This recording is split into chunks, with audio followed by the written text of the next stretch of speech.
Om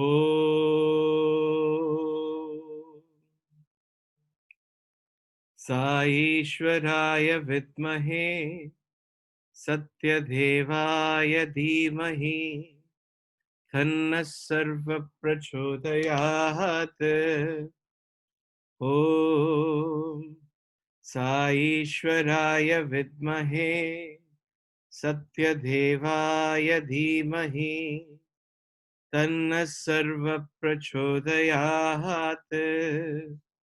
Om Sai Ishwaraya Vidmahe Satya Devaya Dhimahi Tanna Sarva Prachodayat. Om Shanti, Shanti, Shanti. Om Sri Sai Ram.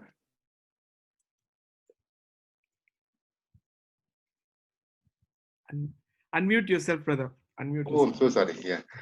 Sai Ram, Sai Ram. Yeah. Further to my last week experiences that we shared with Swami, without much, since we all know each other now much better than last time, I would like to continue my saga. I hope all of you are tuned to that, right? Just to recapitulate something that what happened last time. I'm again revisiting it in 2 minutes time that our place is called Chebrol in West Godavari district, Andhra Pradesh, where my mother belonged to. And my father belonged to Nellore, and they are very close to Chennai now.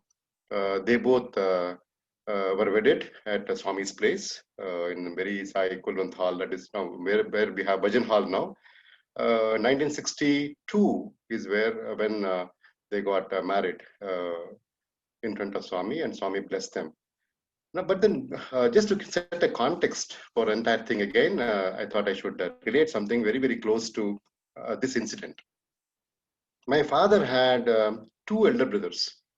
Last time, if you recall, eldest brother called Gurunatha Prasad, also very close devotee of Swami, but then he had his whims and fancies. He used to have spend a lot of money, and a lot of monies had been wasted and all that. So, if you remember, Swami had actually made the list of all our properties with my father and said, you tear this into two and give one to your brother and one to you, if you remember right. So that happened. But then there is another brother. There was another brother. His name was Varaprasad. My eldest is Gurunatha Prasad. Second was Varaprasad. My father name was Maheshwara Prasad. All Prasads. That is how I also got this MRK Prasad. So coming back to that second brother of my father, his name is Varaprasad. It so happened that man also is very, very pious, unlike the other family members. Very pious, and used just to spend his time in spiritual books, reading books, and contemplating on God, meditation, yoga, all that. So he was like very secluded and very, very pious. When he came in touch with Swami in 1954 and on, he became complete bhakta of Swami, and he was like, though his heart was from Tirupati, Balaji, but the way of life has come to Swami, and he became a complete Swami devotee. But then sometime during 1959-60, it so happened that he wanted to, he had an urge to go to Tirupati to shave off his hair, and he was very vehement on that. He came and told my grandfather that I would like to go and offer my hair to Balaji. So now it's become too big, so I have to go. All of us should go. So he was little adamant on that. My grandfather said, not now. We will go a little later, but then wait for some time. This man was very temperamental. Without telling anyone, he left to Tirupati, early morning bus, very close to our, in Nellore town, very close to our house is the bus stand. He just walked around and got into the bus. And people there, it's such a small place, the bus conductor and the driver, they all knew this family well. So without even asking anything, they got him inside, and he said, I don't have money. I want to go to Tirupati. That's it. So they took him to Tirupati. This man was suffering with a peculiar problem. He was diagnosed with very high temperature when he was in his late teens, and typhoid came in. So from that time, he had this seizures coming in, fits. So it so happened that though this man is little problematic in family with his temperamental attitude, he was very carefully observed by my grandfather and other people at home. When this man said, "No, I would like to go," my grandfather chided him and said, "No, not now. We'll go later." Okay, and that's why this man simply left. Sometime during about 10 o'clock in the morning, people came to know that this man is not found, and they started searching everywhere. Nobody knew where he went. And afternoon, sometime during lunchtime, one of our dhobi at home, he came and told one of the family members, "Yeah, Varaprasad was talking about going to Tirupati." Then they remembered, my grandfather remembered, yes, Tirupati he was telling. Maybe he would have gone to Tirupati. So they all said, okay, let's go to Tirupati, because this man was already ailing, and they didn't want to take any chances. So immediately they rushed to Tirupati. Tirupati it happens to be about 4 to 5 hour journey from Nellore. So they started and gone. They started off to Tirupati in a car. By the time, a big story started off with Varaprasad. Varaprasad, he went to Tirupati. They got him down at the bus. And all this, as they had later on, Varaprasad had told to my grandfather, what happened is something supernatural. It so happened that this man got down from the bus and he wanted to climb all the stairs up to Tirumala. With as it is ailing, but he wants to go. That is the vow that he has taken, so he wanted to go up. At the foot of the hill, because this journey, 4 hours journey from Nellore to Tirupati, I think he got exhausted in the bus. He didn't have any food. So he fell at the foot of the hill just before getting onto the steps. And he got the seizures. At that time, he recollected one collector's peon with all that belt and all that. Those days he used to have belt and they call it as a stamp. So one person came with turban and lifted him and said, what happened? What happened to you? That man said, so Varaprasad was trying to narrate, but then he went unconscious that time. By the time he regained conscious, that man is still there with the turban and all that. He was still there. He gave him some water. He took him to the foot of the hill and said, why do you want to trouble yourself?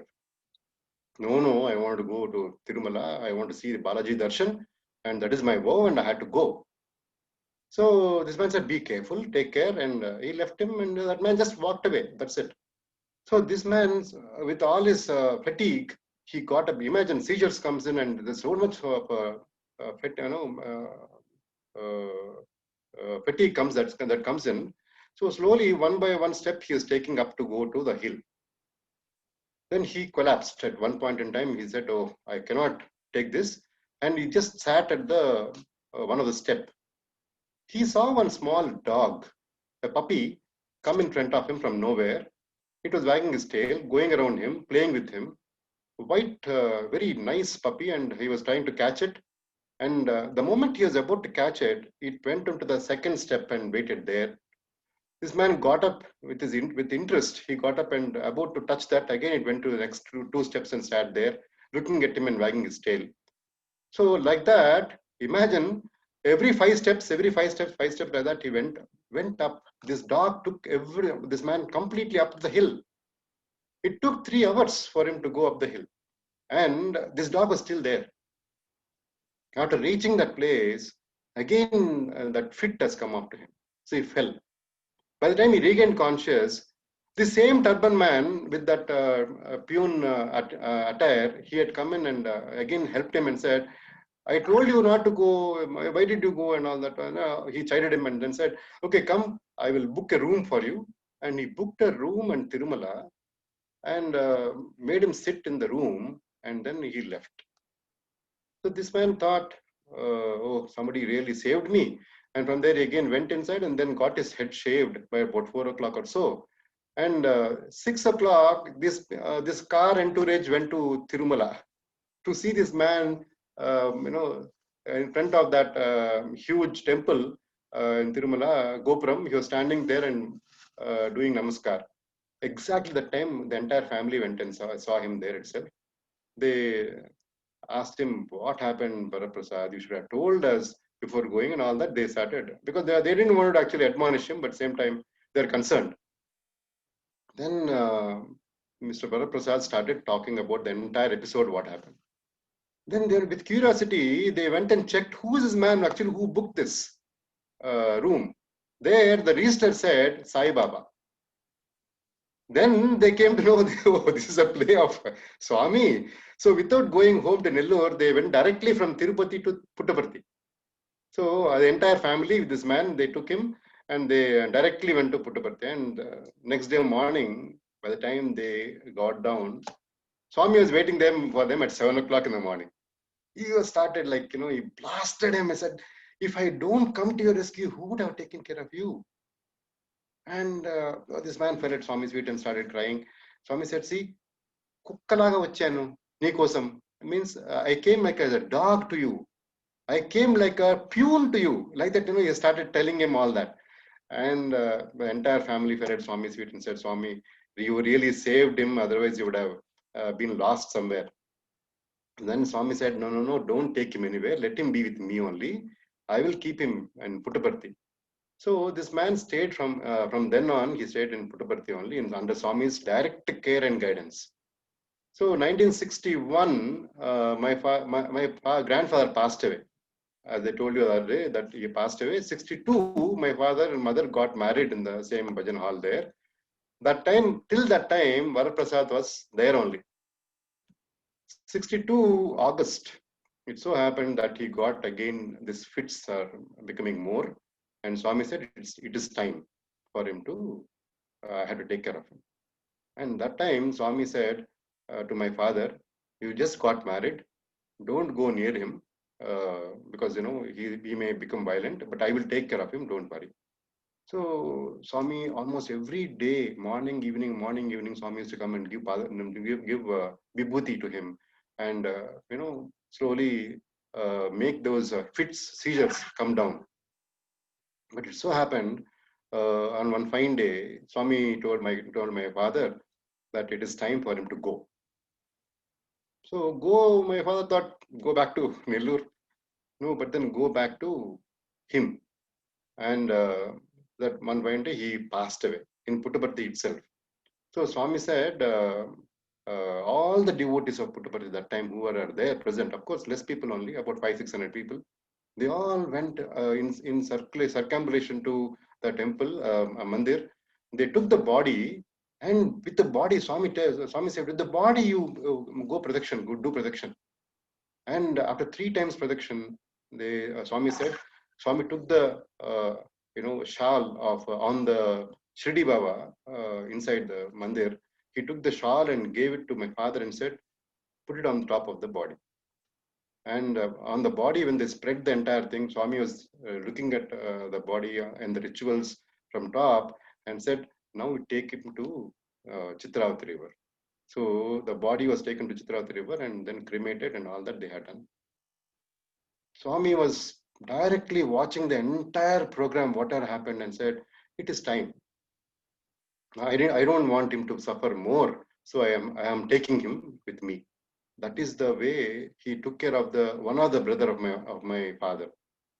So having done this, after the next year, 62, my father, 62 this happened. 63, I was born. 1963, October, I was born. And they took me, about 6 months later, they took me to Puttaparthi once again to asking, my grandmother asked, my grandmother and mother, my mother's side, they asked Swami, please name him. And Swami, all the Annaprasana and hair cutting and all they do, Swami did it for me and gave prasadam. And then Swami said, name, I think his father and that family already has something in mind. Maybe they wanted to name him after the Varaprasad. So just check with them. So Swami said that. So when they came back and asked my father, yes, we were actually thinking about that. Maybe that's why Swami didn't name him. Okay, anyway, so my grandfather's name was Krishna Prasad, that Babu Naidu, as original name is Krishna Prasad. So my my grandmother's brother is named as Ramakrishna Prasad. So they brought that name and gave me Ramakrishna Prasad. That's how I became Ramakrishna Prasad to MRK Prasad now. So that is the story of my birth. But right from that day, we are actually totally, we are four brothers. After me, Sunil, Anil, Praveen, all three of them all of us have studied in Puttaparthi only. I'll tell you how it happened. Once, sometime after the marriage of my father and mother, Swami told my mother, "You will not come to me for some time." And my mother said, "Swami, I am your daughter. How can I not come and see you? Why will I not come and see you?" Swami said, "No, you will not come see. You will not come for some time." So after that, four boys. After that, so many other problems at home. Just Nellore only, but then they never had a chance to come to Puttaparthi at all. How many years? Almost about 12 years. My mother and father could not come to Puttaparthi. They are totally bogged down with all those family problems, partitions, and all horrible things happened. So they all were here only. So my mother's heart was here. So many times, again, Swami asked for my mother, how is she? What is she doing? She is not coming and seeing me, and all that is happening. Finally, East Prasanthi inauguration was there in 1972. So that time, my mother somehow pulled herself and said, "No, I should go. Come what may." 1974. Then she came to Puttaparthi. Then she was there, but unable to face Swami. You know what Swami will tell me when when he sees me after almost about 12 years. What will he tell me? So actually, she was hiding inside the room. Swami actually came to inaugurate our one of our East Prashanti B floor. 10 room is ours. Ours means my grandmother's. So Swami came there. My mother was waiting for Swami inside the room. Swami, even before getting into the room, he comes and asks, "Hey, Manantalakshmi, Guttunana, do you remember me?" He asked. Then my mother said, "Swami, you only forgot us. That is why we are not able to come here." Then Swami said, No. If I forget you, how will I call you by your name?" And Swami came and said, then again that reunion happened. They're all so happy. My mother is really happy, and they did Pada Puja, Kumkum Puja for Swami, and all that started off. 1975, Swami called my father. He also never went. Swami called my father, and my father also went there. Swami again took him back to his fold, then told him all that, whatever happened, but you must come and visit. You are my son, and nobody else but my son. So 1976, there is a huge problem in East Godavari district of Andhra Pradesh, where cyclones and all that have come. So my father, mother, they all were into Swami Seva. They all also had gone to all those. Meanwhile, I was studying in Nellore. So Nellore is a very different kind of a place where people are very frivolous, very negligent, and they don't care. Swami actually told, Swami told, in Nellore, every street has a arak shop. Every other street has a mutton shop. Swami used to say this. So it's then 1976. Swami said to my father, "No, you should not keep your children there. Nellore is very bad. I don't want your children to be there. You bring them here. I will only get them educated." So 1978, I was doing my 10th class. Then again, when my father and mother went to Swami said, where is your son? What are they doing?" So again, my father said, "Swami, he's in 10th class now." Swami said, No, bring him here. I will give seat. I'll give admission. So my father was so happy. He came and said, Brindavan College is there. Swami has asked you to come to study there. Somehow, by some reason, I don't know why, even today I fail to understand that. 78, my 10th class, I thought I did very well. Okay. I was so overconfident, and I wrote my exams, but somehow after that, my father and mother took me to Bangalore to have Swami's darshan to get the admission there. Sometime during April and May, we were there.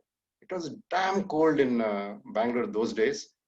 Swami, the moment that evening we went there, Swami directly came and he was actually searching for my father. He came and asked my father, "Hey mate, why did you come?" Then Swami, admission Swami for my son. Where is your son? And then they brought me in front of Swami. Swami just had a look at me and said, "Result ochinda?" I asked. Did result come? 10th class result. So then my father said, "No, Swami is yet to come." Then Swami just we did like that and went off. So that's it. We got everyone got doubt. So that next day itself, result was supposed to be published. And we called up my brothers at home, and they said, newspaper, my number was not there. Oh, crestfallen. For the first time in my life, I'm seeing something called failure. And I was like, unable to digest that. Here, Swami is asking to come and join a college, of his college. And I'm not eligible to go there. So it is really very, very hard to understand this. Finally, what happened is I had to appear for my supplementary exams, 1978. 79, I qualified to go to, because I immediately I passed in supplementary exams itself. Meanwhile, lot of things happened. I learned so many other things also, and ready to go to Parthi. 79 March, all of us, Swami again, 79 February, Shivaratri time, Swami again called my father and said, "I am building a college hostel here. All of your children, whoever are there in your clan, everybody should come and join here." So then it's like an order. Sairam Kantarao. So we all went, everyone went there. Imagine, very first year of Prasanthi Nilayam campus, and about some 1,000 students would have come to join that college that time. So many people had come off. All devotees, everyone was there, including my brother Sai Kantarao also was there. Okay, so he came to join for a degree, not intermediate, but I went to join intermediate, that is 12th, 11th class. They came to join college. So when I went there, I saw that they're not accepting anyone who is supplementary exams passed. So the principal very clearly told me, the moment he saw my application, he said, no, this is called compartmental pass. I will not take, I'll not give admission. I said, "Sir, Swami told me to come here. That is why I'm here." He said, "No, you tell Swami that compartmental pass we don't allow." Oh, crestfallen again. We went to see Swami next day.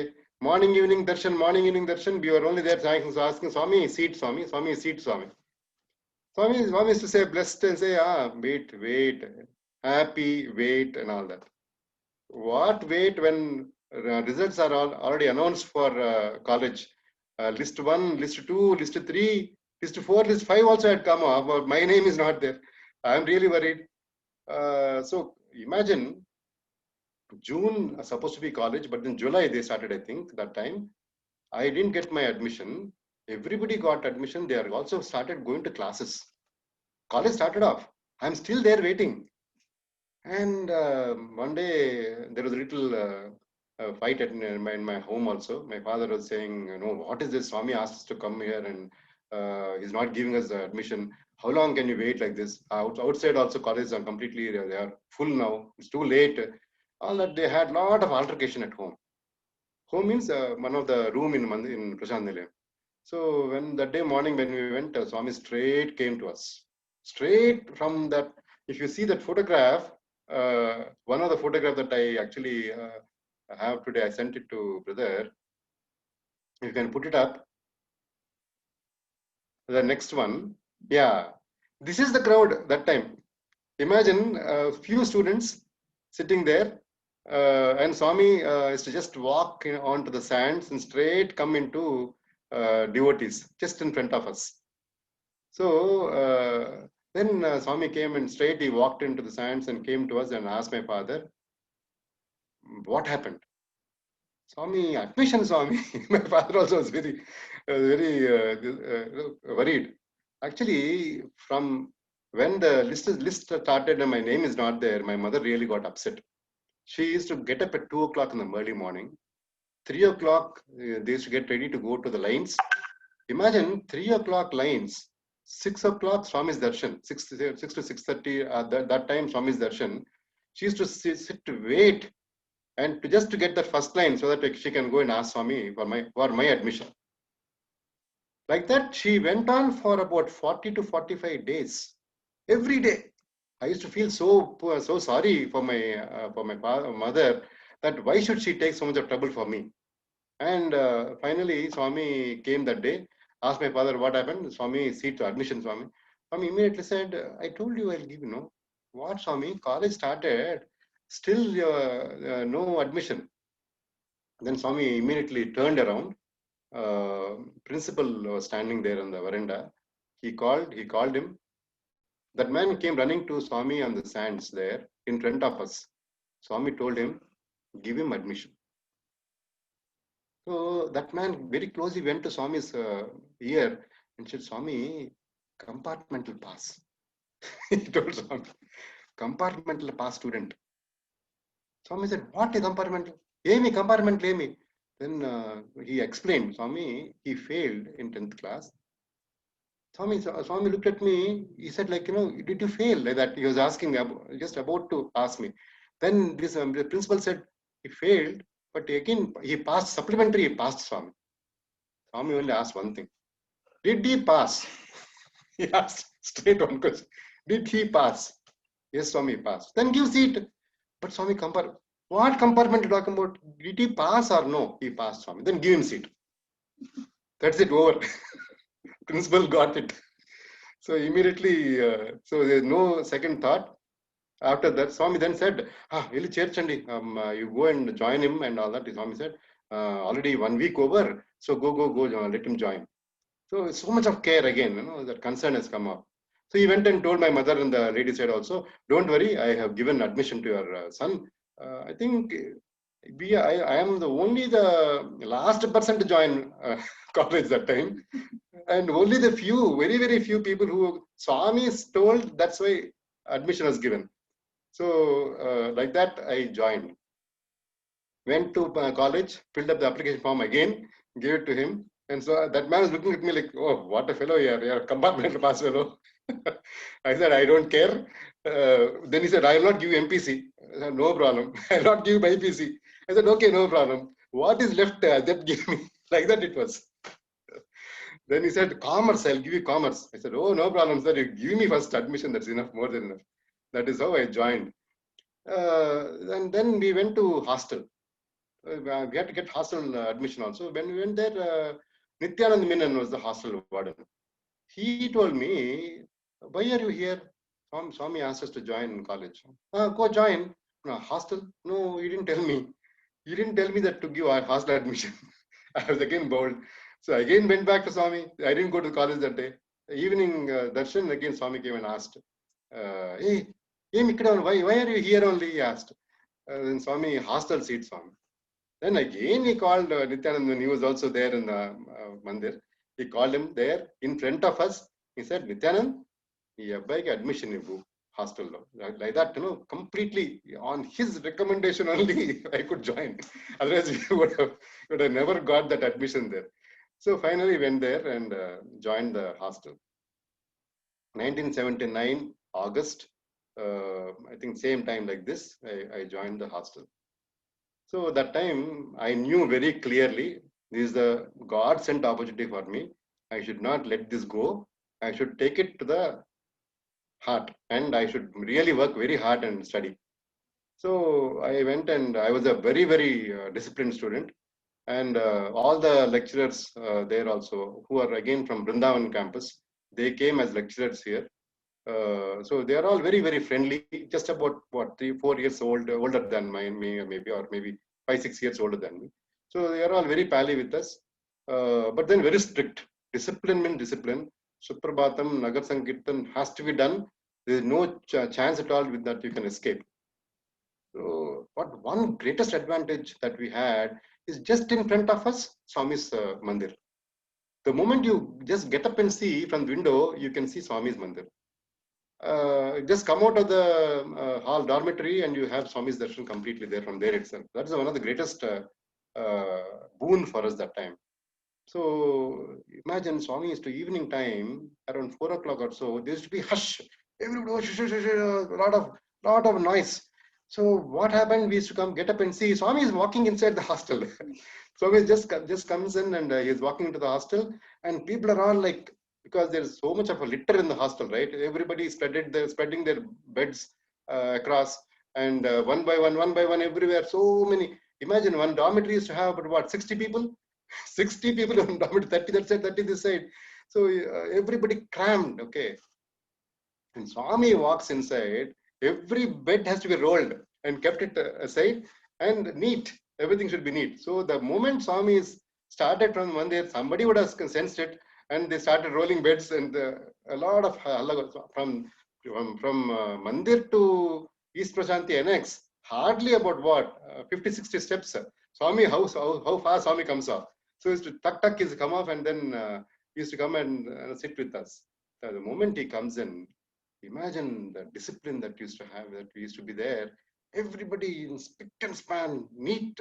All those flags on the windows, everything is to vanish. Everything is to be very, very neat. And Swami used to come and say, the moment Swami comes in, what we used to do is we used to bring all the beds at one place, make it on a pile, so Swami can come and sit on the beds. And Swami just come and sit on the same beds of ours. And then say, and they look at everyone. So people used to sit in front of Swami, kneel down in front of Swami, stand in front of Swami. So everybody used to have complete view. All the place, 3 floors of people, about 16 to 180 students, they used to come and flock around Swami like that. Then Swami, first question, Emi Samacharam. What is happening? What's up? So that is how Swami used to start talking from 4 o'clock till almost till bhajan time. He used to spend time with all of us, and there's so much of from spirituality to the world, to everything Swami used to talk. He used to ask each one, where are you from? Where did you come from? What is your father? What is he doing now? So many things. All the questions Swami used to ask. And after all that big, Swami said, suddenly Swami said, time and time.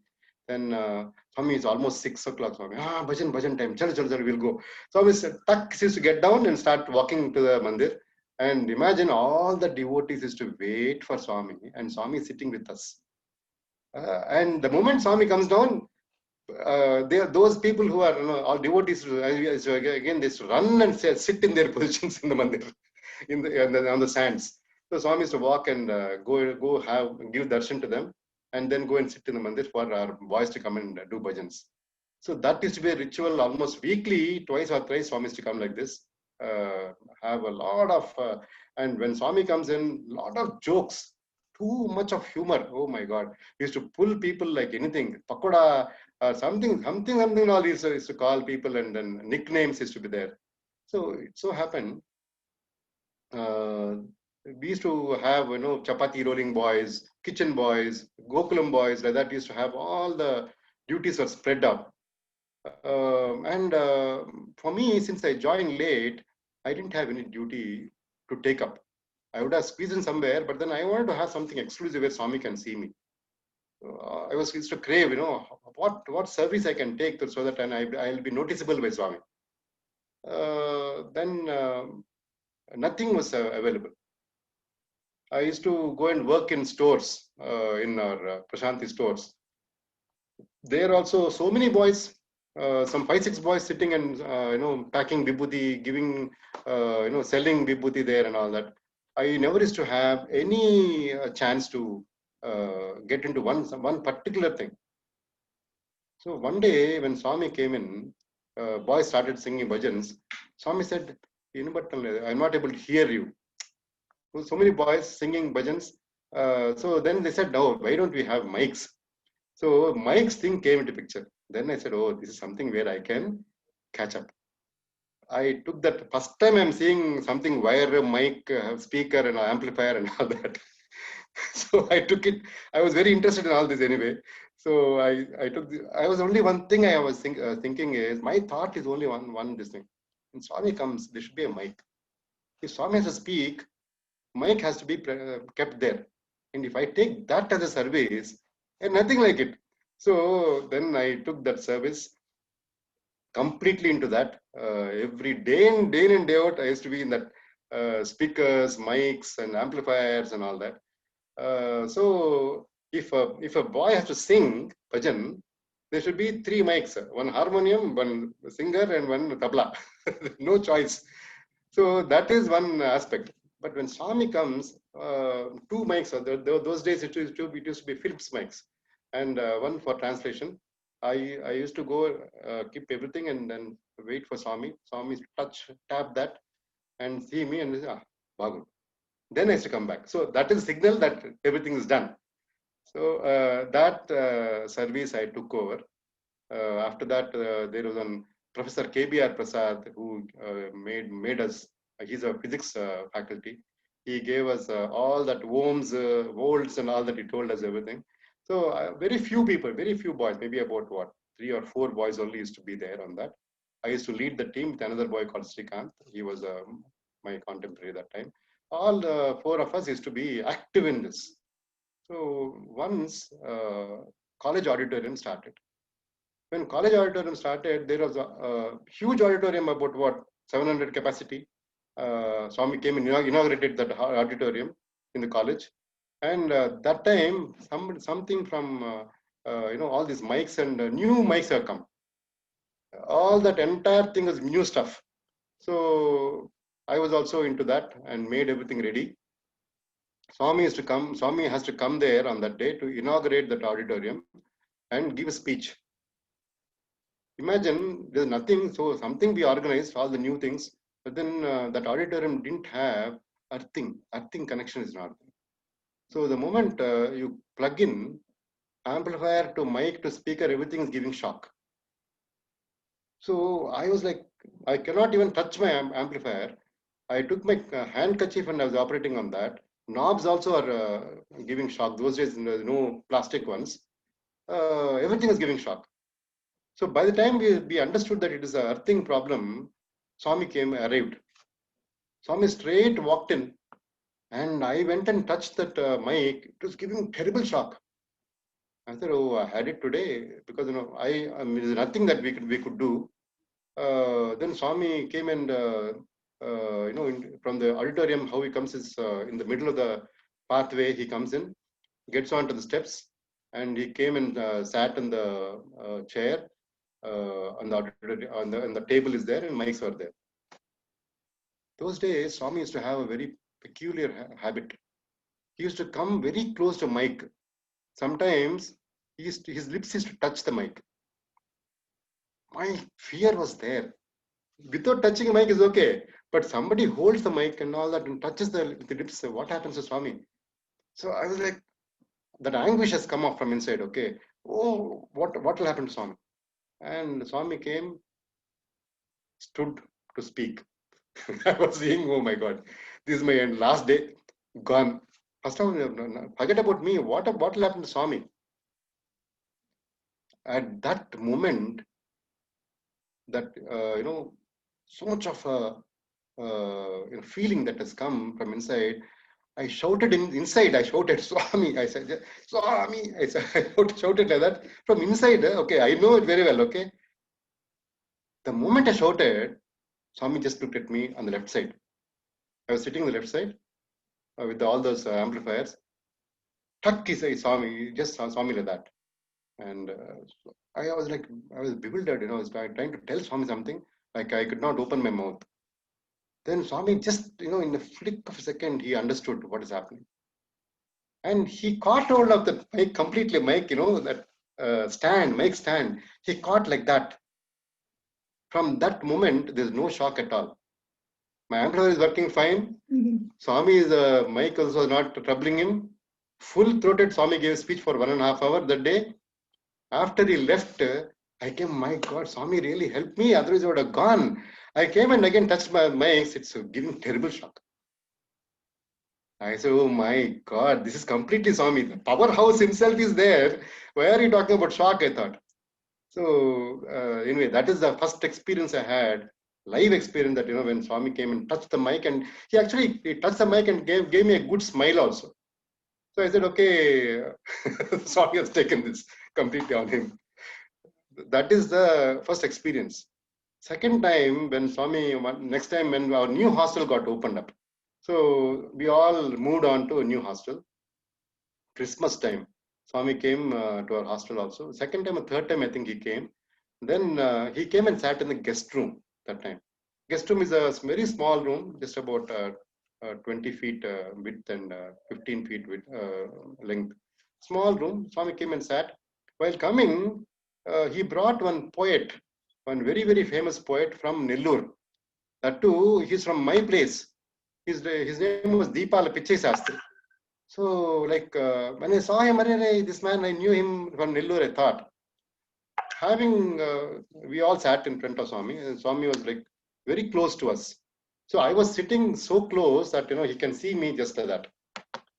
I was sitting there, fully packed room. Others are sitting, I was standing outside the room, in the guest room, a big hostel, right? So this man, Deepal Pichai Sastri, was sitting next to Swami. They were talking something. My warden and everybody standing there. Suddenly one thought came to me. Let's see, Swami gave me admission here. Everybody is seeing Swami. I am also seeing Swami. Is Swami looking at me? Does Swami know me, first of all? Was a thought. Just a passing thought.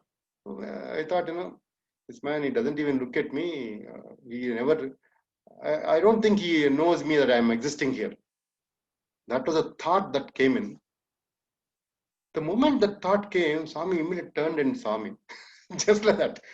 Just his gaze came on me, and he was telling that man, the poet, Pichai Sastri, he said, Pichai Sastri, Niku Babu Naidu Tilsna, he said. My grandfather's name, when suddenly Babu Naidu, Swami is talking, I said, oh, Swami is talking about my grandfather. He's the same name. I was very keen. Swami showed me from there, the Pichai Sastri, and said, Nellore Babu Naidu, grandson, Rambabu's son, grandson is here. See, he showed me. That's it. The thought came that immediately Swami responded, close the chapter. So I said, oh my God, Swami knows me. That's enough.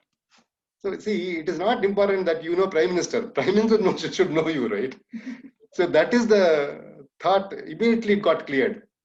I said, oh my God, Swami, that's enough, Swami. I am. You could recognize me. That's more than enough. So I was happy. From then my journey, intense journey started. So it used to happen, we used to go to Mandir in a line, go to my Mandir and sit for darshan, bhajan, and then come back, right? Every day we go, just to be noticed by Swami. Most of the students, most means what, 90% of the students used to write some letters to Swami and give to Swami, so that Swami can see him, take the letter, do some sambhashan there, and walks away, right? So this used to be a regular routine. Some people used to sit with a pen and photograph or autograph so that Swami can see them, and then so that they are getting noticed. Here, I never used to crave for that at all. Okay, people used to go run and sit in front row, and Swami. That I used to we have our set of people were not like that. We used to say, Madhur Bhakti Association. They're all Madhur Bhaktas. That's why they used to go run and take every small thing. They used to take something. Every day, Swami has to notice them and they are happy. That's how they used to come back. Yes, they are Mother Bhaktas and we never used to care at all. But how Swami made that bhakti, Mother Bhakti enter is something really a very, very nice experience. One day, when Swami came in, my entire row, everybody had one letter. Swami came, took every letter, everybody, he spoke to everyone. Then this thought came in, why I didn't give letter? I should have given letter. No, Swami would have seen me also. So it's only like, again, that recognition. Swami's gaze on me, I'm very satisfied. So I said, let me also give one letter. Just the thought. Second day when Swami was coming, just came out, Swami came out of the interview room. He was just walking towards us. Suddenly I thought, okay, let me give letter. I just took a paper from somebody, pen from somebody, wrote just about 2-3 lines. Just introducing myself. Swami, I'm so and so. My father is so and so. My grandfather is so and so. My great grandfather is so and so. You know all of them. Something I wrote. Kept it there. And Swami came, walked in, saw me, saw my letter. I was holding the letter like this. Saw the letter and said, he just saw and that just left. He didn't even consider me. I said, oh, he took the letter from the next fellow also. The other person also he took the letter.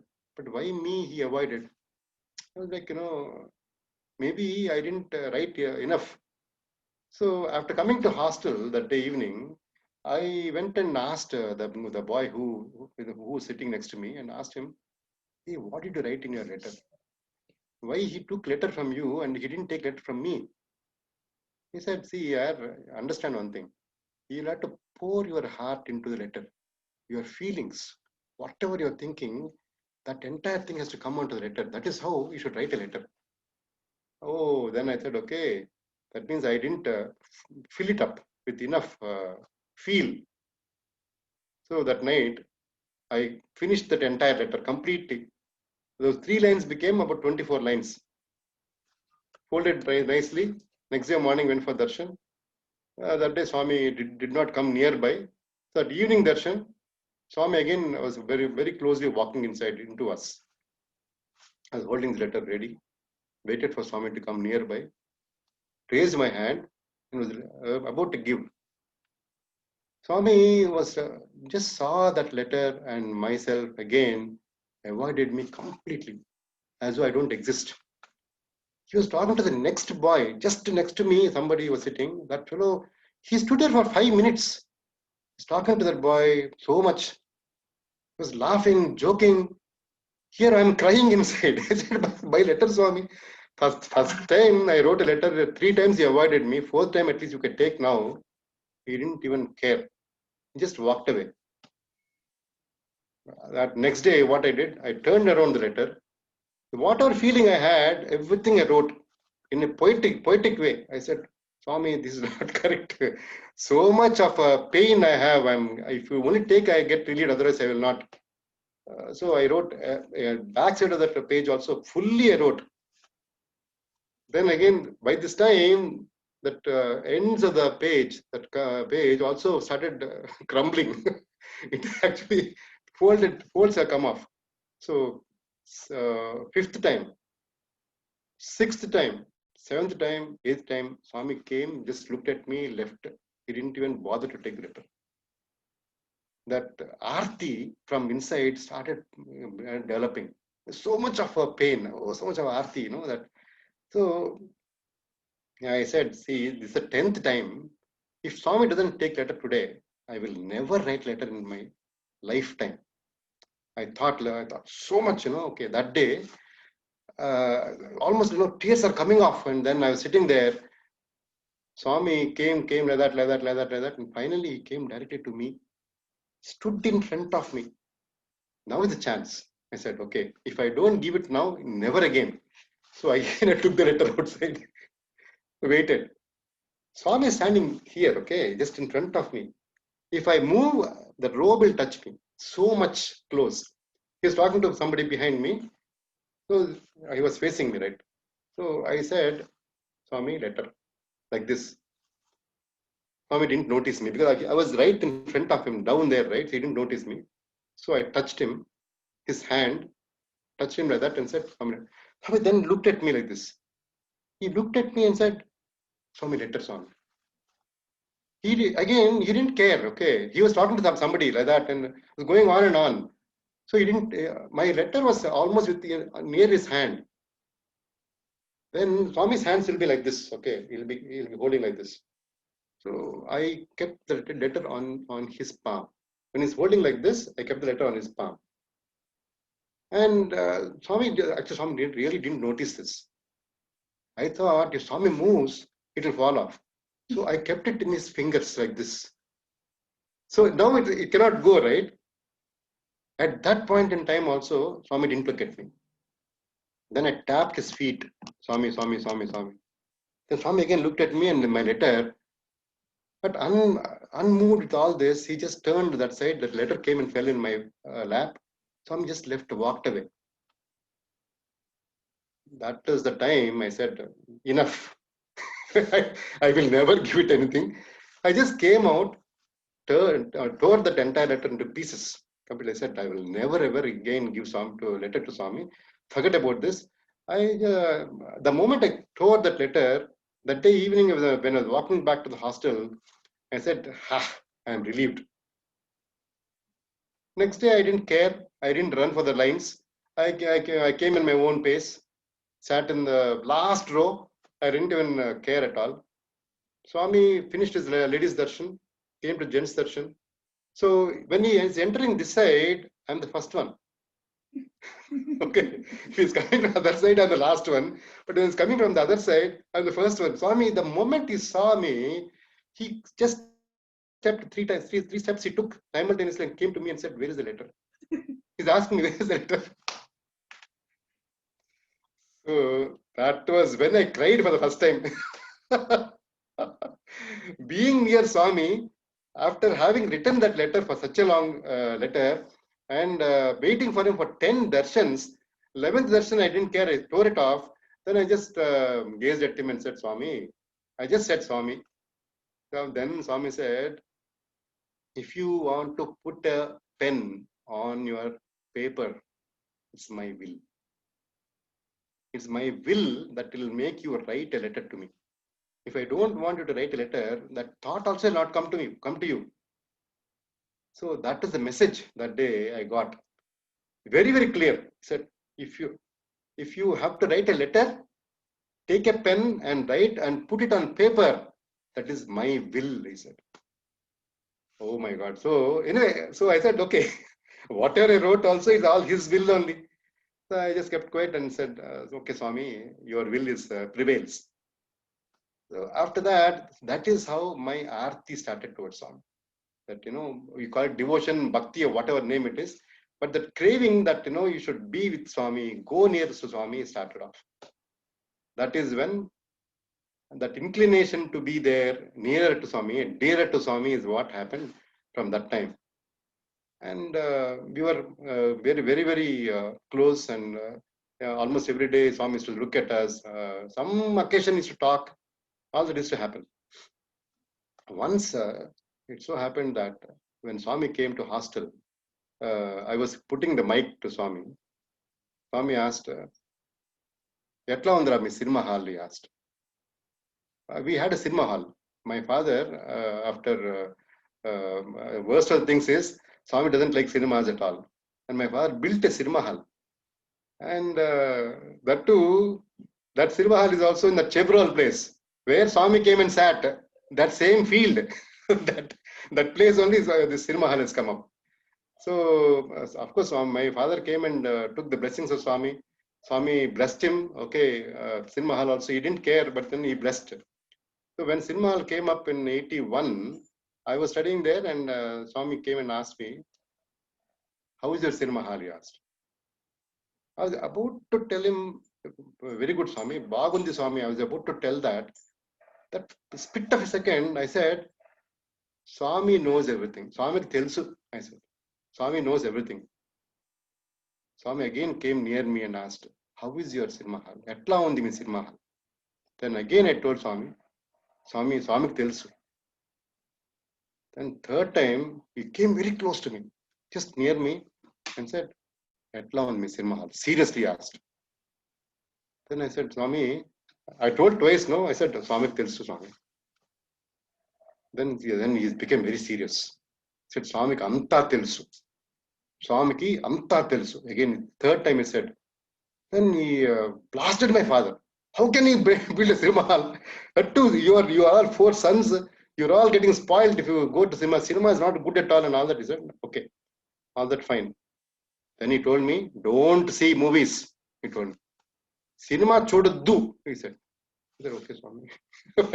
Imagine having a cinema hall. If I don't go see a movie, it's something like pap for me, papam like. So holidays came in. I went home. The moment my father saw me coming in, I'm the eldest son. So my father took cinema hall keys, gave to me like a prized possession. He said, take these keys. It's all yours. Take care of it. I said, no. Swami told me just before Swami told me, don't see movies. So my father said, no, don't see movie, but take care of the business. No problem. So I said, okay, some consolation. So every day, I used to be there for about 10 to 2 weeks. 2 weeks I used to be, the holidays used to be there. I used to go and sit outside the theater. Inside, we can easily hear what is happening, all this dialogues and movie songs. Sitting outside, I used to visualize what is happening inside. So it's almost like, this only screen is absent.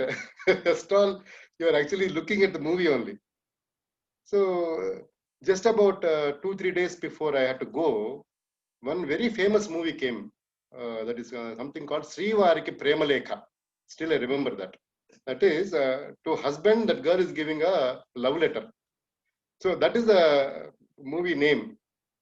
So I used I was very inclined to see that movie. But somehow sitting outside, listening to the songs, I said, no, it's okay. Swami said, but I will go and see the movie today. Imagine, taking that few steps towards the cinema theater was a nightmare for me. I killed my consciousness, went inside, opened the door, and saw, the moment I opened the door, I saw Swami's photo in the cinema. In the cinema, in one room where the dialogues are happening, there is one Swami's photo on the wall. I immediately looked, just came out, closed the door, came out, Swami is watching. I had the feeling. Then I just came back home. I told my father, actually, I want to see the movie today. No, don't see movie. Swami told you not to see movie. Yeah, exactly. When I went inside, I saw Swami's photo inside. Hey, hallucination fellow. You don't think that everywhere Swami is there and all that. He also chided me, but then he also got a situation where he thought, okay, let me go and see the movie inside. Really, this fellow is correct or not? So my father went and saw the movie. Only at that instance, it's not even 5 seconds. That 5 seconds that that show in that Swami's photo is there. Only that 5 seconds only. I said, okay, by coincidence, I went in that time. So next show, I wanted to go and see. Come what may, I'll finish off this movie and then go to Swami. I'll go back because it's just about one more day. So next day, I'm unable to control myself. Sitting outside, I made a lot of rounds outside, went this side, that side, but I could not. Finally, my legs pulled me inside. Went and saw. Again, the moment I went and sat inside the chair of my theater, just sat like that, power is off. Electricity is not there, completely gone. Okay. I said, oh my God, what is this? How can this happen? And mute the generator they started. And again, movie is up. But then my conscience is saying, no, I should not see. Swami is watching you. Then I said, okay, why should I get into trouble with Swami? But no, next show, this first show, second show, night 11:30, I was unable to control myself. Again went and sat. And this time, fully alert. I said, oh, come what may, let me finish out this movie. Sat and saw the movie. Interval time, suddenly I realized we used to generally keep one photograph of Swami here, right? In the pocket, top pocket. I realized that Swami's photo is here. I just instantly I thought, I just remove the photo, turn it around, put it again. So the photo it became like this. So I kept it inside, saw the rest of the movie also, fully satisfied. I said, okay, forget it. Close the chapter there, came off to Parthi. Next day, we landed at Parthi. And all of us sitting after, generally whenever we come back from holidays, Swami used to go around and see what is your father doing, how was your trip, how was the grandmother, all that he used to ask. So he's asking, and coming to me, very close to me. Very close to me, just a glance on me, just like that he saw. Again he saw, and then he was talking to somebody. He was telling him, "Ikkada evaru cinema chusaru?" He asked. Who watched movie here? He asked. That was a shock for me. Oh my God, Swami will catch me maybe. Then I was bending my head so down that Swami will not look at me. Swami, then I saw Swami's robe next to me. I got so close to ground, Swami's robe was there. So I lifted my head like that. Swami is looking at me only. Imra, Sagame Chubicho cinema, he asked. Why did you show only half the movie? He asked me. That was the revelation again. Oh, I took that photo halfway only, Where are we hiding Swami? So you actually you don't have personal space at all. With Swami, you don't have personal space. I said, oh, so this is too much. Where will I go? If I want to do something also, you are there. So that was one experience I can never forget. So then after that again, he came and told me one day, we were about to get into our final exams. Just give me 1 minute. My battery is getting down.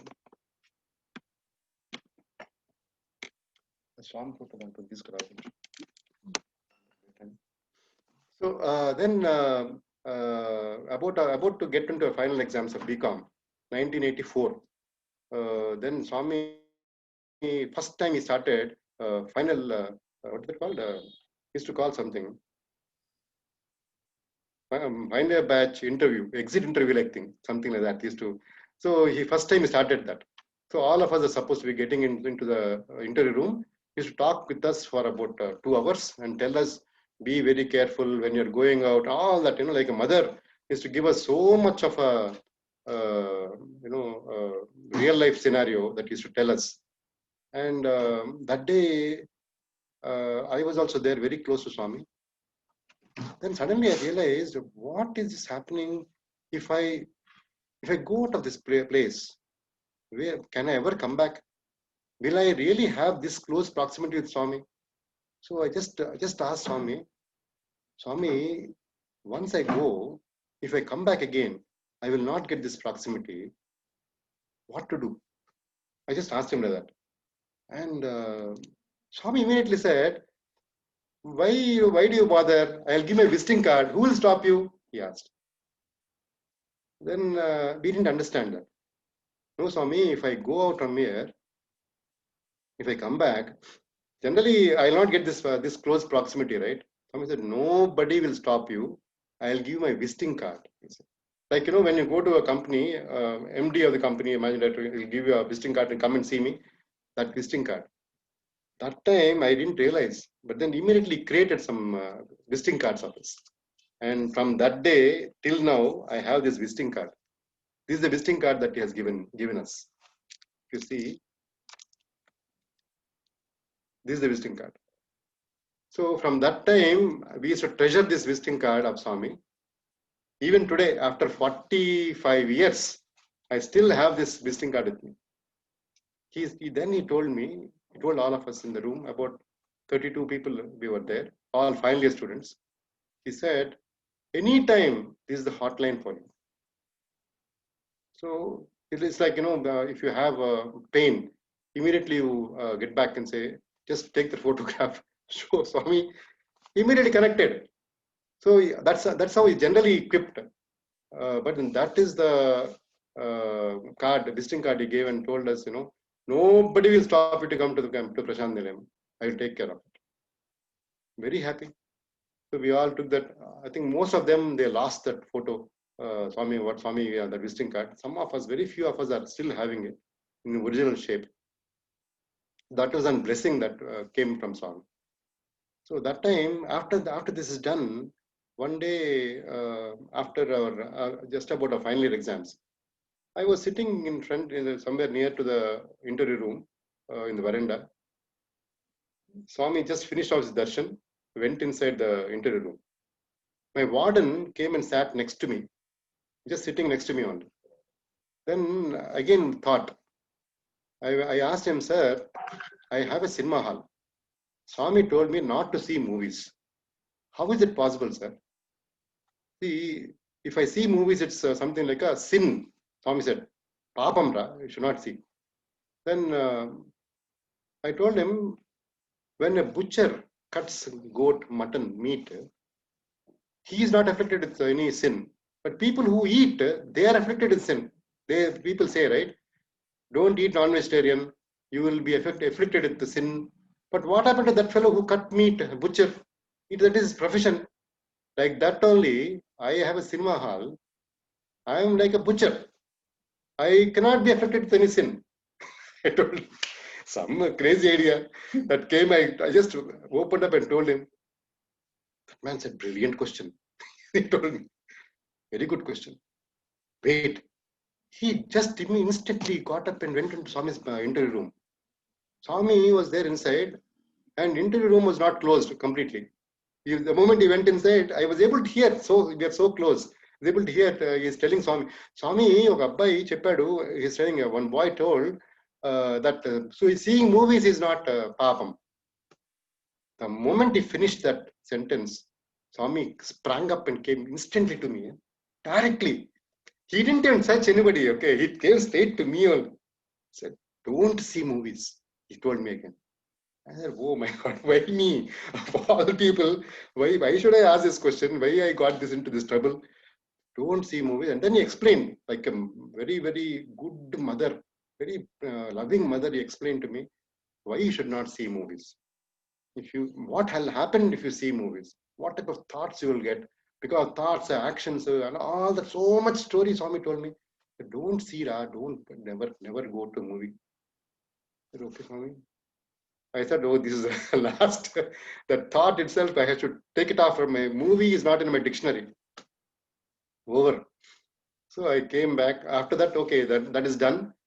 And now into the real world. After my graduation, I came back. Then Swami, I asked Swami, I want to join MCOM here. That time MCOM was there. So Swami said, no. Your father has some plans for you. You go and take care of your father and your business. You go. Then second time I also asked Swami, no Swami, I want to do MCOM here. Again, Swami said, no. Your father has different plans. Do as your father says. So then I said, okay, Swami, give me Ashirwad, I'll go. Then Swami said, my blessings and grace is always with you.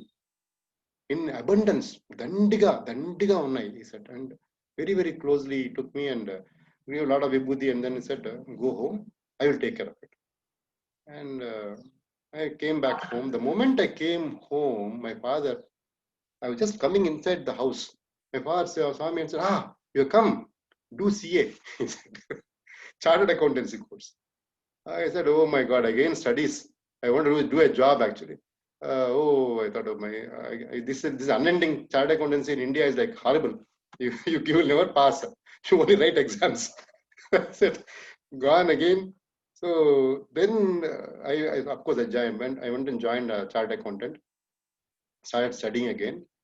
After 3 months, my brothers are still studying that time in Parthi only, my younger brothers. So Swami asked, what is Ramakrishna Prasad doing? Where is he now? And all that he asked. So my brother wrote me a letter. Swami asked for you. What did he say? What did he say? Then Swami said, what is he doing? Then my brother told him, Swami, he is doing CA, Chartered Accountancy, CA course. Swami said, CA, come again. CA, come again. Then he said, audit, these chartered accountants, they do a bridge between a client and income tax officer. They are like a bridge. He'll take money from here, he'll take money from there. There's something like that, he told my brother. And I lost complete interest from that profession. I said, oh, Swami doesn't like it. Why should I? Anyway, so the moment my brother wrote a letter, I immediately went back to Parthi just to see Swami, and at least, since he asked me, I said, okay, I should go and talk to Swami. Then Swami saw and he was very happy. Pillalu vastu potundali, you should come and go and all that. He said, fine.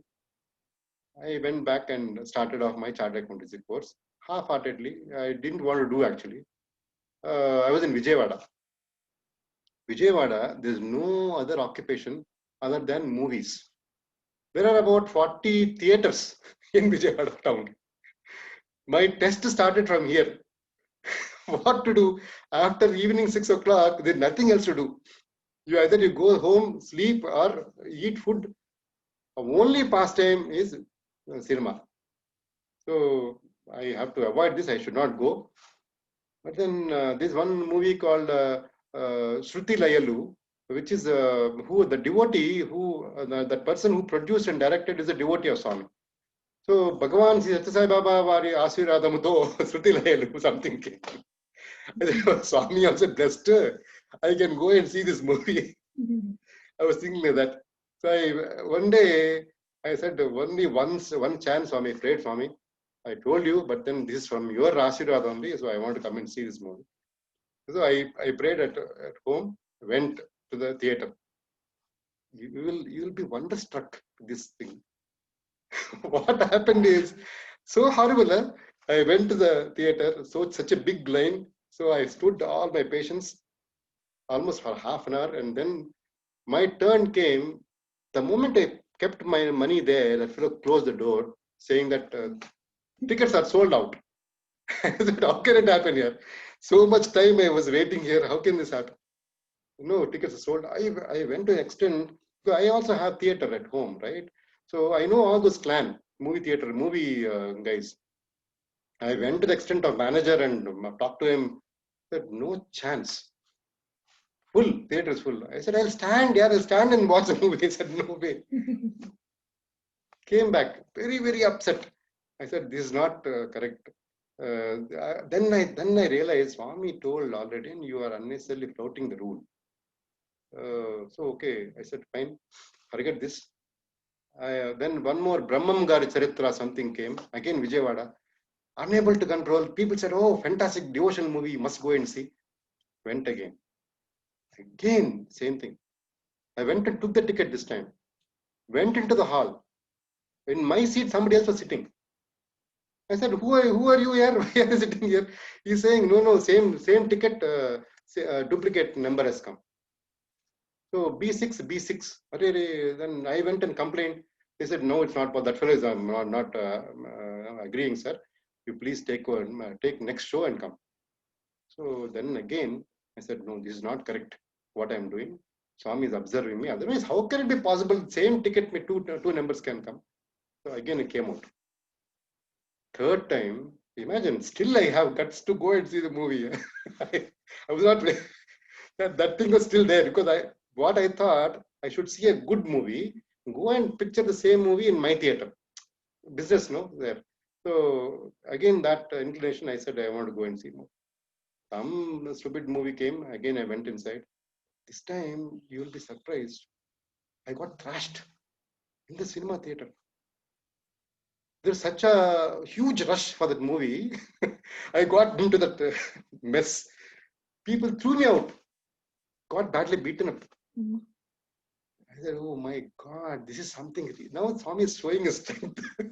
Till now he chided me, very closely observed me. But if I am not listening to what to do, that's it. I stopped. From that time till today and future, I will never see movie. I haven't seen a movie at all. But what happens is, in these modern days, there's so many gadgets. Prime, Amazon, this thing, that thing comes. Again, another test. So one day I went to Pune on my office visit. So my flight landed about 11:30 in the night. 12 o'clock I landed at the hotel and went and sat, unable to sleep for some time. And I heard a lot of music coming in. So I said, I had an iPad. So I called that guy and said, what is happening, sir? Some movie, sir. So I said, okay, you tune that Wi-Fi into my iPad and I can also see it sitting in my room. That fellow struggled for 1 hour. The next room fellow is seeing in laptop, other fellow is seeing, everybody is seeing that movie, but I am not able to configure that into my Wi-Fi. Wi-Fi is not being configured into my iPad. I said, see, this is strange. And again, I thought, okay, Swami is observing me. I should not see. Realization. Stopped all the gadgets. That from that time again, never again had the thought of going for a movie. Even now, my children, they go for a movie. My wife goes for a movie. I will never go for a movie. That is the revelation that has come from that time. So this is how, see, imagine, only one thing I can tell you here is how Swami is guarding you. How much he's taking care of you. This fellow will go for a movie and will spoil. See, that concern of a father or mother is so much that that is being taken care like that. So finally, they avoided all that. That is my story of movie. Okay, park it aside. Now, after coming out, how do I live in Swami's footsteps? How do I take care of Swami's mission? How do I get into some seva activity and fully get immersed into that? So that was a thought. 2001, Swami said, you start every January 1st, you come here. You all come here and have the Premabandham meet. So I used to organize a lot of students to go and all that used to happen. So Swami, every time Swami used to talk to us. Nicely, that's a really a fantastic, very nicely happened. And once it so happened that I went home to my, I forgot to tell you one more thing. Once I went home, my theater is running in full success story that time. That time also, again, something happened like this only. I want to see that movie. I forgot, actually, Kantara brother actually just now pointed out. That is one more instance where I want to see the movie. I went and sat in the theater. Entire wiring of my theater burnt off. Entire theater wiring completely burnt off once. And when I went back and told my father something happened in the theater, some problem happened, my father asked me only one thing: did you see the movie? He asked me straight one question. Yes, I saw the movie for some time and this happened. Then he said, no. When Swami tells you, don't ever see the movie. That was one of the calamity that also happened in my theater. From that time, it took almost about a lakh of rupees more to just fix that one. So not obeying Swami's command is something it will cost us very dearly. And so, okay, after 2001 onwards, we are totally into all many activities are happening. That time, this Vidya Vahini program started. So this is again very close to our heart. Education. Swami said, whatever with education institutions, whatever with education, educare, you must do. Get involved into that. Swami told us. So got into Vidya Vahini fully. Satyajit brother was there. So we all got into that inspirational level and started. Once it so happened that we were supposed to be going to one place called Adilabad near Hyderabad. About Adilabad is about overnight journey. So there from Samithi, people called up and said, there are about 400 teachers who are willing to listen to Vidya Vahini program. Why don't you come and talk to them? So I said, okay, 400 teachers is too much. One way alone, I cannot manage. So I thought I should ask someone. One professor, Dr. Vidyanath, who's again another old student, he is very close to us. So he's anyway faculty. So I asked him, why don't you come and support me in this? He said, yeah, I'm also waiting for something like that. We'll go. So we both of us got that our tickets booked in train, overnight journey. 9 p.m. is the train. See, again, how Swami takes care of us is phenomenal. This is one experience I thought I should definitely discuss wherever I go. 9 o'clock is the train. Usually, I generally go about 5 minutes earlier to the train and get into the train. That day, I went at 8:30 itself into the station, just to be safe. Called up this man, Dr. Vidya. He said, I am very close to railway station.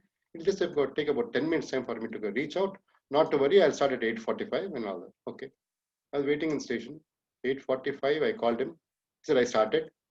8:55, I called him. He didn't reach the station. Called him. He said, brother, entire traffic is stuck. I am just near to my house only. From here to come there, it'll take another 10 minutes time. I said, 5 minutes left to the train to go leave. How can you reach? And somehow I said, you take another auto, whatever do, but then come. 9 o'clock, the signal started. Train is about to leave the platform. I was in the train, this man didn't come. I again praying, Swami, what is this? If this man doesn't come, I alone cannot handle the entire crowd. He has to come, otherwise I have to get down from the train. There's no possibility at all to go. I'm praying, Swami. 3 times they'll announce train is about to leave. 3rd time it will leave, right? 3rd time after that also I was praying, Swami, please help. Train didn't move. Train was there only. 9 became 9:05. 9:05 became 9:10. Then this man calls me and says, I arrived. Where is the train? I said, yes, train is still there. You please come inside, rush. And without an announcement, the train started moving. This man came into the station. I could see him from the other platform that is running, coming inside. The train started moving. I said, Swami, this is your program, not mine. But this man doesn't come. I'll have a lot of trouble. Please help. And train started moving faster. I said, this man is just coming down from that ladder. He's shouting at me, pull the chain, pull the chain. I said, how will I pull the chain? Train is moving already in good speed. He's about to leave the platform. The moment he came down from the ladder, down the steps, train jerked and stopped. Abruptly it stopped. Where it stopped? The last bogie is in front of him. Okay, he just got into the train. Instantly it started. Not even 3 seconds. So I could see that. And slowly that man inside and came and said, oh, Swami helped us, Swami helped. Trains also stopped. This man came and said, okay. I said, it's coincidental. Forget it. Anyway, it has to stop. It stopped. We went there. So many people are there. Everything we managed very well. This is one instance. Second instance again, another place called Chirala. There again, people called us. Swami students, you must come and talk. So we are about to go. That day, my ticket is not there, but then the next day is my ticket. But these organizers told me to go on that day only. Because the next day, there's an occupation. You take another person's place and go. But where's my ticket? Ticket is on Dr. Sainath's the name. Dr. Sainath, the name. But you go today, tomorrow he'll go on your ticket. Already booked. So I said, okay, it doesn't matter, right? What is there? Myself and another brother called MLN Swami, both of us boarded the train. Got into the train. And this train episode I cannot forget. After some time, moved. Then the ticket collector came. And we usually, they say, my birth number is so and so, and we'll forget about it. Then he'll just tick and go, right? That day he came and asked me, where is your identity? If I show my identity, I'm gone. Because that is Dr. Sainath. How can I show my identity, Prasad? I said, today I'm not carrying my identity card. He told me, any identity, anything, visiting card, this thing, anything you show, Dr. Sainath, no? Show. I said, no, I'm not carrying. So he thought that I'm avoiding, or I'm very adamant on this. And he said, see, if you don't show me your identity, you'll have to get down from the train. I said, what are you talking, sir? Dr. Sainath here. How can you talk to me like that? He said, oh yeah, then show some identity.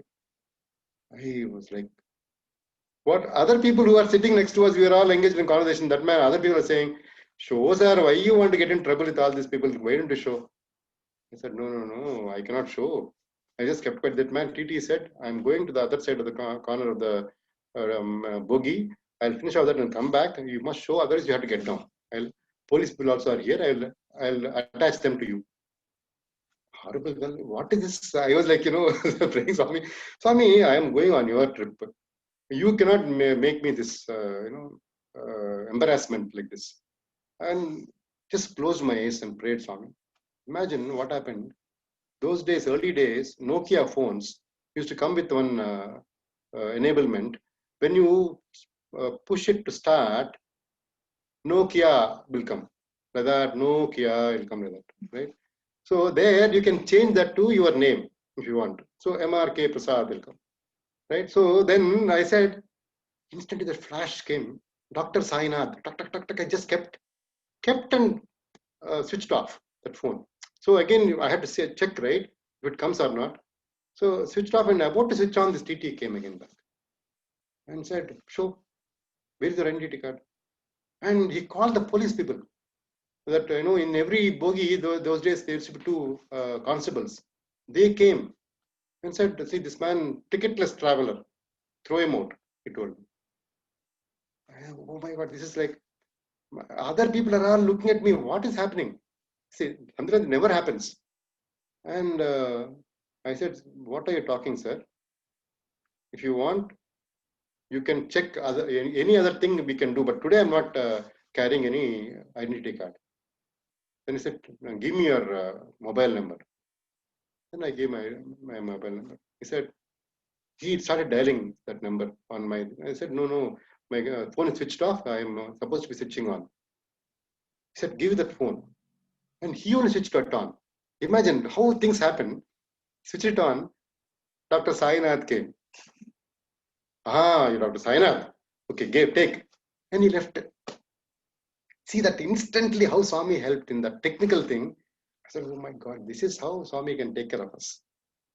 In the last instance, but never again, that time I said, Swami, never again I'll travel with somebody else's ticket. These are all learning lessons to improve ourselves. So much of embarrassment that they said, no, never again we should do this. Being Swami students, if you are impersonating somebody else, what calamity can happen with you? So all these are certain things that we should be very, very careful about in life. So like that, many instances that came in after that in my life. I can go on telling you so many, almost about 1.5 hours now. So already 6:30 here. Okay, so anyway, but one more instance I'll tell you, and then we can close this session today. Of recent times, because of Vidya Vahini program going on in full swing, and a lot of volunteers coming and joining this program, it so happened that once we had about a huge gathering that has to be happening in Sivam, Hyderabad. That day, very prominent people came and sat on the dais. We were expecting about 100 teachers to come that day to attend that program. Morning, that day, Saturday, 9 o'clock to 10:30 is a Rahukalam. So we start at 8:45. That is the rule of the game. 8:45, we're all there. Guests also came in. Not a single teacher was there. We called other teachers, nobody came. And such a, again, very, very bad show. Then again, we sat and bhajan started off. 8:45, bhajan started. Before 9 o'clock, we had to start the program. Just 2 bhajans and we can start. Not a single teacher was there. The moment we prayed Swami, by the time the 3 bhajans are over, 75 teachers were there behind us. Full. I said, oh my God, 15 minutes, how can 70 people come? Full show. So how we had to leave it to Swami. Otherwise, we think that we are doing. I only call them. Why will they not come? They will not come. Swami doesn't tell them they will not come. That is how it is. So finally, everybody has come and we could run the show entirely, very full. So these are certain instances where Swami shows his divine presence, and we should be cognizant of that. At least, we should say, okay, give that credit to Swami. We are nothing. It's Swami that who is doing all this, and that is how I think we should take it up. So with this, some of my experiences, I thank you all for listening to me this today also. This is my second show in the series. Thank you, Brother Venkat, and others who are listening to me. Sai Ram. It's a pure bliss and pleasure listening to it. I still can't fathom that you managed to stay even of Amazon Prime and Netflix in COVID series. That's the power of that's the power of implicit following his words. It's amazing. I can't thank you enough, and also all the brothers who keep joining us. Brother Kantarao is here. I see Brother. I thought I saw a few more. Brother Ravishankar is here. Radharajan is here. Then I thought I saw I thought I saw Srinivas Rao, but he's probably gone off. So it's nice to have all of you come and share those not just experiences, but the process of how faith gets built into each one of us, and how Swami becomes part of our DNA. And it's a DNA diffusion after we are born. Although we are born with that, it is him who brings us in and then gets into our DNA. So it's an amazing thing. Haryana expresses his apologies for not joining today. He couldn't join. He sent me a message. So thank you so very much, brother. I'm looking forward to more from this batch. There has been so much of learning and so much of bliss being with you all every Sunday. And as I always, it's our pleasure. See, there's so much to be told. Okay, but what we can convey is only a little. But then the feeling that you have for Swami is so high. No, we can experience that in the little that you share itself. I mean, this is a classic example of how even when we try to go against his words, if he has given us a simple directive, how he goes all the way out if that is not to be there in your life. He gives you the signs, but then we should have the common sense to understand that is a sign. I guess that presence of mind and alertness and awareness of Swami being with us is what I think he instills in all of you during your student days. So I will probably open the floor. If anyone has got any questions, I'm sure all of you are mesmerized. I can see Brother Malik already there with his finger up. I'm sure he's thinking of the CA part of it. No, it's true. But, I just start with this photograph. Maybe some of you remember him. This is M.V. Suresh, who used to play tabla, batch 8. Oh, okay. How do you know him? So he is a very close friend of mine. Then again, so when you said about CA, I and him, we were doing CA together, and he was 1 year junior to me. So I used to ask him, hey, whenever we go to Bangalore, or hey, why don't let's go to Whitefield? He said, no. Because he used to also feel that the moment he says CA, then Swami will be a little bit, he's not so fascinated with the profession as such. But he just messaged me, he could not join, otherwise every week I forward to him. Conveyed his wishes, and I have forwarded the last week's recording also. Unfortunately, he is in Muscat, so Sunday he has office, so he is not able to participate. So that's so it's also good that some of the old alumni, if they are not in the screen, but they are still there behind the screen. Correct. For us, it is please convey my regards to him. No, Haryana has told me that somehow we should also try to come one day for him with this, but we will. He since his work is busy. Sunday work there. It was excellent, and I know Swami Nice. blessed you with not doing CA, so it is also What did you study after that at all? I mean, what did you do? I did my MBA after that. Oh, you did? Once I came out of that, I again did my MBA outside. Okay. So I completed my master's in that. Okay. So you stopped your CA though. Yeah, see, again, that is a big saga. Actually, if I start narrating, that will be another one story. I went to Chennai to study my CA, and for about 3 years I was there. Every day is a miracle. There is one Blue Diamond Theatre in Chennai. Okay, what can I tell you? Where continuous shows happen.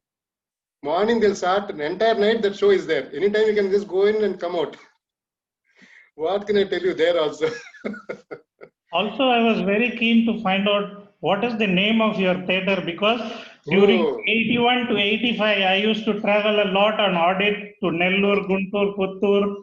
Siruguppa, Adoni, all the Uh-huh. Vijayawada in those areas. And those Okay, days you can do nothing except going to after, because after the audit, this thing is over, go to movie. And movie, in right. Andhra, in many theatres, you have the dogs going around in this, it will come near the seat, it will go down, so I was very fascinated with not that with whatever your experience with Swami was fascinating, but definitely this gave some kind of a bright spot. You'll be again. Why this name? Okay, my theater name is Sai Theater. Oh, Okay, Sai Theater has been there till almost till 2005. It was open, but after that, my father was finding it difficult to manage because none of us are there around. So he's finding it very difficult to manage. So again, my father also was like, he was vehement on continuing that as a business. So it went on and on. Later on, we thought, we should not run it. We closed that and made it now, go down where, we are giving it away for rent and all. So that way we have stopped that movie business. And that is how it is. Anyone else with any questions? Yes, Brother Kantara, you wanted to say something? Unmute yourself, brother. Unmute. Unmute. And yeah. Kantara. Again. Unmute. Okay. Yeah. No, you're muted again. Yeah. Okay. Yeah. Now in the place of Sairam Theatre, now Sai Gayatri Temple is in limelight there. Yeah. So just in front of Sai Theatre, where Swami those days when he used to come to that place, he used to regularly sit in one place only. Where a lot of beautiful garden used to be there. There we where to sit. That time Swami told, I will do something good for this village. That some 50-60 years back. Okay. Now that Sai Gayatri Temple is built, and again Swami only with his immense grace, he called my mother and told her, you build a temple. And now Gayatri Devi, but then with Swami's photograph inside. The Sai Gayatri Temple, Swami only blessed that photo and sent it to us. So huge photograph of Swami that Swami only gave. With that, we started Sai Gayatri Temple. It's now the theater in front of that got closed down. So Sai Gayatri Temple is our family deity now.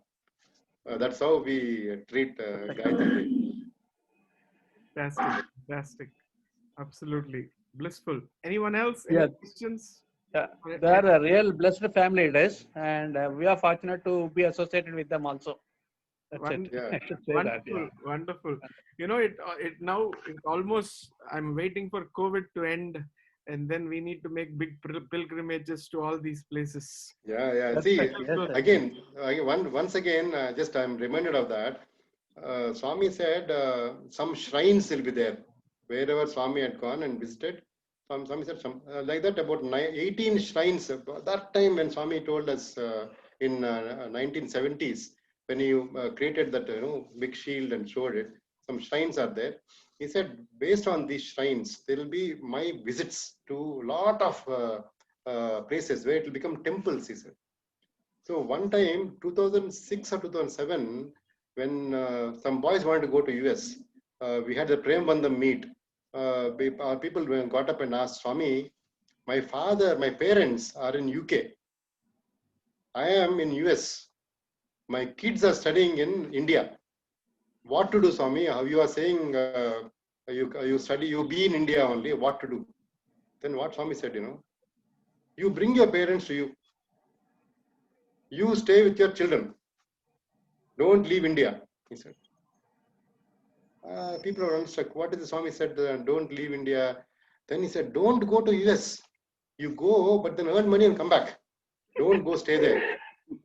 And then again he said, that time only he said, if people can come back, this is again a very prophetical statement. If people can come back from USA to India with their just clothes on, they'll be the most lucky people, he said. I don't know what catastrophe can happen, but that's the clear words that Swami told us. If people can come back from US to India with their just clothes on, they'll be the most luckiest people. Don't go and stay there, settle down. You come back after earning money, come back. But you be in your motherland. So that is again another thing that we should be careful of. Swami and motherland are synonymous. Yes. Yes, absolutely. Prophetic indeed. Yes. Anyone else? Anybody wants to say anything? I'm open. It's already 1 hour 45 minutes, sir. It is. But I don't want to take anybody of a chance to share their happiness because everybody has been in bliss with this satsang. So I just want to make sure if anyone has got anything. If not, we'll finish with Samasta Loka and the. There is a part 3, right? There is a part 3, right? Now that. Oh no, so much told. No, I think it's just incomplete, right? So I think we are looking forward to part 3. Oh, so much to be told. See, what happens is, there's no end to Swami's miracles. If I open up my mother's side, my mother's sister, their cousins, their children, everybody has a saga. My father's side again like that. My daughters, they also studied in Anantapur College. Her name is Sathya Sai. Okay, she studied in her degree and MBA there. So how they started, how they became, engulfed into this Swami's love is such a beautiful experience that we have. That way you can go on and on. Once it so happened that one of my grandmother who came to Swami, she wanted to die there only. She wanted to die in front of Swami to attain moksham. Swami told my grandfather, don't bring that grandmother to Puttaparthi. He told not to bring her. Then that lady was not keeping quiet. She somehow pestered and came off to Puttaparthi. And she gave up her life there only. Yeah? And just before giving up her life, she asked Swami, if this Jivatma has to be merged into Paramatma, what should I do? She's asking Swami only. So imagine such devotees are there who wanted to give up life in front of Swami, into Swami. So these are all like that in our family. Many people are there who are. That's what if I open up one person, one chapter will start. So that way, a lot of things to be told. Anyway, but then with this, I really thank all of my brothers and sisters who are in a part of this satsang for giving me an opportunity, and Swami speaking through me with all of you. I'm sure we're all blessed to be in His divine fold. Sai Ram. Sai Ram, one last question. What are the 18 shrines? Did you get to hear? Oh, Kantara brother also was there that time. But just before our batch, actually, Swami said. So one of that is also like Satya Dharma, Satyam in Bombay. One is Sivam. Swami said, Sivam is my Hrudayam, my heart. Another one is in Delhi, where International Center is there. One is in Hadshi, and in Sundaram. Like that, all the cities. Some of them we are getting to know now, but then there are. That list is not complete even today. We don't know ultimately all that. I actually forgot to tell you a beautiful episode of Mandir decoration. Swami's earlier Mandir, not Kulvanthal Mandir. Shall I show the photograph? Is that the one? We were part of that decoration where lights were put up on the show. This is the mandir. No, it became like this. The next one also, if you see the next photograph, the next one. This is how. This is the one. So this is the one we made. Every bulb we went and stuck with the sellotape on the entire mandir. I am sure I wouldn't have left an inch which I didn't touch on Swami's mandir. From the dome till the last wall, I would have touched everything. And the way we have decorated that is about 5 to 6 days. We used to put bulbs, series bulbs, stick to the sellotape so it will not move, and put on that light. Swami to come and see this and say, wow, this is my boys who has done this. So much of pride is to take. About 9 boys of we were there that time. The decoration, every festival we used to do this. Look, this is one of the festivals that we have done. Swami used to like it. Swami used to come outside, stand outside and see this mandir and say, see how beautiful it is. So he used to take pride in all that. So we were part of that glory of Swami. That much only we can say. Like these are very, very big story, good stories that we had while doing this. It happened. So many miracles happened that time. People got electrocuted. Swami took that on him and said, "No, I'll take care of that boy." He again, got him into the normal thing. One fellow, he took the wire and is peeling it out. It was live wire. And Swami immediately walked out of his room and said, take care of that boy, he's getting shocked there. Only then we realized that boy is in shock.